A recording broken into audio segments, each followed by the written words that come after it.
Hello दोस्तों, कैसे हो आप लोग। आई होप आप सभी अच्छे और मजे में होंगे। मेरा नाम भारत। आज के इस वीडियो में हम लोग क्या पढ़ने वाले हैं। आज के इस वीडियो में हम लोग क्लास 11 केमिस्ट्री का एक चैप्टर है जिसका नाम है some basic concept of chemistry. देखो, ये जो चैप्टर है some basic concept of chemistry, इसके दो पार्ट थे। एक पार्ट में वही डेफिनेशन वगैरह सब कुछ दिया गया था जिसके बारे में हम लोग ऑलरेडी पढ़ चुके हैं, और इसका दूसरा पार्ट ये है। दूसरा पार्ट क्या है? दूसरा पार्ट है मोल कॉन्सेप्ट। देखो, some basic concept of chemistry को हम लोग मोल कॉन्सेप्ट के नाम से भी जानते हैं। पहले इस चैप्टर का नाम ही था मोल कॉन्सेप्ट, बट अब some basic concept of chemistry रख दिया गया है, जिसमें हम लोग थोड़ा केमिस्ट्री के बारे में पढ़ते हैं, फिर कुछ एलिमेंट्स वगैरह के बारे में पढ़ते हैं। बट मेन पार्ट जो है अब केमिस्ट्री का मतलब इस चैप्टर का, वो क्या है? वो है मोल कॉन्सेप्ट। तो आज हम लोग क्या पढ़ेंगे? आज हम लोग मोल कॉन्सेप्ट के बारे में पढ़ेंगे। सबसे पहले मोल वर्ड होता क्या है, तो ये दिए थे कौन, कब दिए थे, और इसका मतलब क्या होता है, उन सब के बारे में समझने वाले। तो देखो, ये जो मोल कॉन्सेप्ट है ना, ये दिए थे कौन? तो ये दिए थे ओस्टवाल्ड ने। कौन दिए थे? ओस्टवाल्ड। कब दिए थे? 1896। ओस्टवाल्ड इन 1896 में दिए थे। ठीक है, तो इसको ओस्टवाल्ड दिए थे। कब दिए थे? तो 1896 में दिए थे। अब इसमें क्या किया जाता है, तो देखो, ये जो मोल कॉन्सेप्ट होता है इसको कैसे करके डिफाइन किया जा सकता है? तो इसको ऐसे डिफाइन कर दिया जा सकता है कि कोई भी पार्टिकल्स जिसमें कितने रहते हैं, जिसमें कोई भी सब्सटेंसेस जिसमें कितने पार्टिकल रहते हैं, 6.022 इंटू 10⁻23। तो हम लोग यहाँ पर लिख सकते हैं मोल कॉन्सेप्ट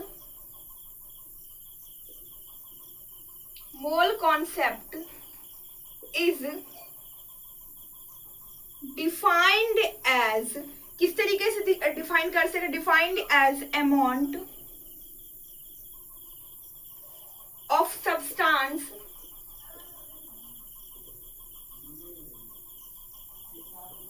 प्रेजेंट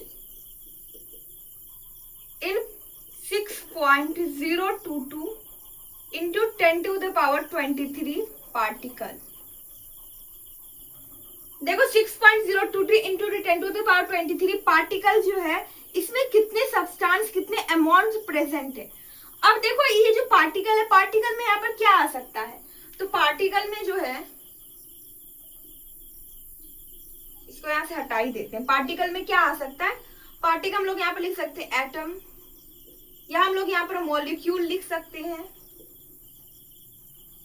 या हम लोग इलेक्ट्रॉन, प्रोटॉन, न्यूट्रॉन वगैरह लिख सकते हैं। ये सब क्या हो जाता है? ये सब पार्टिकल्स हो जाते हैं। तो अगर देखो, इलेक्ट्रॉन ले लिया जाए तो कोई भी अमाउंट ले लिया जाएगा, कोई भी एक एलिमेंट ले लिया जाएगा, उसमें बता दिया जाएगा कि इसमें इतने इलेक्ट्रॉन प्रेजेंट है, और फिर पूछा जाएगा कि उसमें कितने पार्टिकल्स है।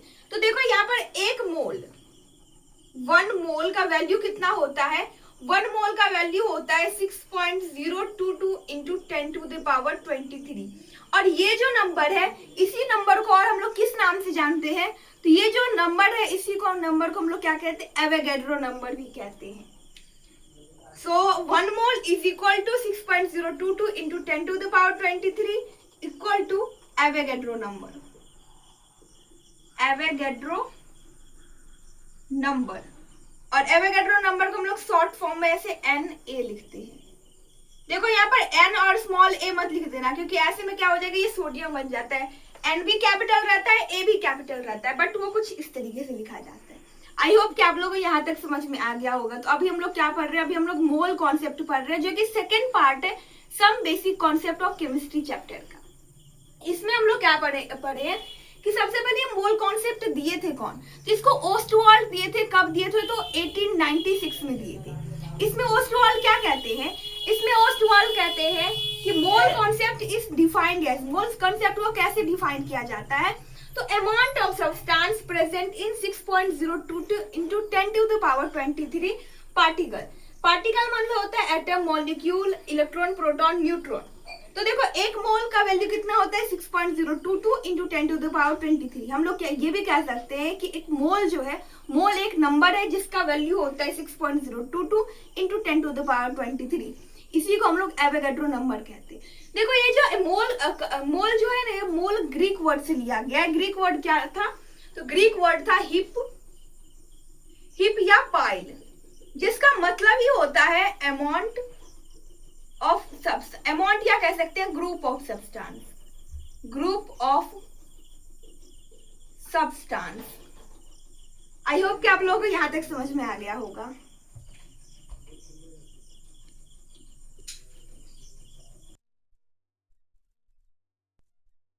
अब देखो कहीं भी अगर मोल लिखा रहे तो मोल का मतलब क्या हुआ कि उस मोल को डायरेक्ट हम लोग क्या लिख देंगे 6.022 इंटू 10⁻23। मतलब कि अगर मोल कहा जाए तो मोल एक नंबर है, अगर मोल को चेंज करें तो एक नंबर आ जाएगा, एक कांस्टेंट नंबर आ जाएगा जो क्या रहेगा 6.022 इंटू 10⁻23। अब देखो अगर कहीं भी मोल लिखा रहे मोल, तो इसको हम लोग कैसे लिखेंगे, इसको हम लोग एन से लिखते हैं, स्मॉल एन से इसको रिप्रेजेंट करते हैं। ठीक है, तो अब स्मॉल एन का मतलब कि अगर कहीं भी मोल फाइंड करना है तो उस मोल को कैसे फाइंड करेंगे। तो मोल को फाइंड करने का एक फॉर्मूला होता है number of mole, number of mole, number of mole n, जिसको हम लोग एन लिखते हैं नंबर ऑफ मोल को। अगर जिसको फाइंड करना है तो कैसे फाइंड करेंगे, अभी कुछ देर पहले हम लोग इसका डेफिनेशन लिखे थे कि गिवन नंबर ऑफ पार्टिकल्स, वो जब पार्टिकल रहेगा, पार्टिकल जिसका वैल्यू जहाँ पर कितने पार्टिकल्स रहेंगे 6.022 इंटू 10⁻23, तो वही काम हम लोग यहाँ पर करेंगे कि गिवन नंबर ऑफ पार्टिकल, इसको डिवाइड कर देंगे, इसको किससे डिवाइड करेंगे, इसको डिवाइड कर देंगे हम लोग किससे, यही मोल से, किससे, जिसको हम लोग क्या लिख सकते हैं एन ए। एन ए मतलब क्या हो गया एवोगैड्रो नंबर, तो हम लोग इसको एवोगैड्रो नंबर से डिवाइड कर देंगे तो हम लोग क्या आ जाएगा, हम लोग का नंबर ऑफ मोल आ जाएगा। ठीक है, या हम लोग ये भी लिख सकते हैं यहाँ पर 6.022 इंटू 10⁻23। अब देखो यहाँ से दूसरा फॉर्मूला भी आ जाता है, दूसरा फॉर्मूला क्या आता है कि अगर कहीं भी हम लोग गिवन नंबर ऑफ पार्टिकल को फाइंड करना रहेगा तो कैसे फाइंड करेंगे। अब सेकेंड फॉर्मूला यहाँ से क्या अराइज होता है कि गिवन, या लिख सकते हैं कि नंबर ऑफ पार्टिकल, अगर हम लोगों को कहीं पर नंबर ऑफ पार्टिकल फाइंड करना रहेगा किसी भी क्वेश्चन में, तो हम लोग क्या करेंगे, नंबर ऑफ मोल को एवोगैड्रो नंबर से मल्टीप्लाई कर देंगे, क्योंकि देखो अगर इसको यहीं पर रहने देंगे और Na को इक्वल टू के उस साइड लेकर जाएंगे तो ऑब्वियसली ये डिवाइड में इक्वल टू के उस साइड जाएगा तो ये मल्टीप्लाई में हो जाएगा। तो n into Na, where n is the number of mole और Na मीन्स एवोगैड्रो नंबर, जिसका एक वैल्यू होता है, कांस्टेंट वैल्यू होती है 6.022 इंटू 10⁻23। अब देखो इस पर बेस्ड हम लोग कुछ क्वेश्चन को देखते हैं,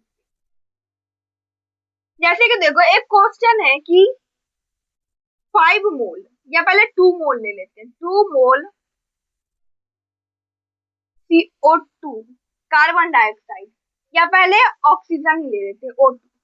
अगर 2 मोल O2 का मतलब कितना हो गया, 2 मोल O2, O2 मतलब क्या हो गया ऑक्सीजन, तो 2 मोल O2 में कितने पार्टिकल्स प्रेजेंट है, अगर 1 मोल O2 रहता तो क्या होता है 6.022 इंटू 10⁻23, 2 मोल है मतलब इसको 2 से मल्टीप्लाई कर देंगे, तो 2 इंटू 6.022 इंटू 10⁻23 मोल 23 O2 लिखेंगे यहाँ पर। ठीक है, यहाँ से अगर इसको मल्टीप्लाई कर देंगे तो ये कितना आ जाएगा 12.044 इंटू 10⁻23 O2। हम लोग एक बात पहले ही पढ़ चुके हैं, वो क्या पढ़े थे, साइंटिफिक नोटेशन के बारे में, सिग्निफिकेंट फिगर के बारे में पढ़े थे। उसमें क्या पढ़े थे कि हमेशा हम लोग आंसर जो निकालेंगे वो आंसर किस चीज में फाइंड रहेगा, वो एक सिग्निफिकेंट फिगर में रहेगा। सिग्निफिकेंट फिगर कहने का मतलब कि वो जो डेसिमल होना चाहिए वो मतलब डेसिमल से पहले जो नंबर होगी वो 0 से 9 के 0 to 9 के बीच में ही रहना चाहिए। बट यहाँ पर देखो 12, ऑब्वियसली ये 9 से बड़ा है, इसको 0 to 9 के बीच में लेकर आएंगे, मतलब कितना हो जाएगा 1.2044 इंटू 10⁻। अब देखो यहाँ पर क्या हो रहा है कि डेसिमल कम कर रही है, ठीक है, डेसिमल यहाँ पर और आगे जा रहा है तो यहाँ पर पावर एक बढ़ जाएगी, तो 10⁻23 और 2। अगर कहीं भी डेसिमल डेसिमल रहेगा और वो अगर लेफ्ट हैंड साइड में जाएगी तो पावर में हम लोग क्या कर देंगे, पावर में जो भी होगा उसमें 1 ऐड कर देंगे। और वही अगर डेसिमल के बाद मतलब कि डेसिमल को अगर हम लोग राइट हैंड साइड में लेकर जाएंगे तो क्या करेंगे, पावर में से 1 माइनस हो जाएगा। ठीक है, ये एक फॉर्मूला हो जाता है।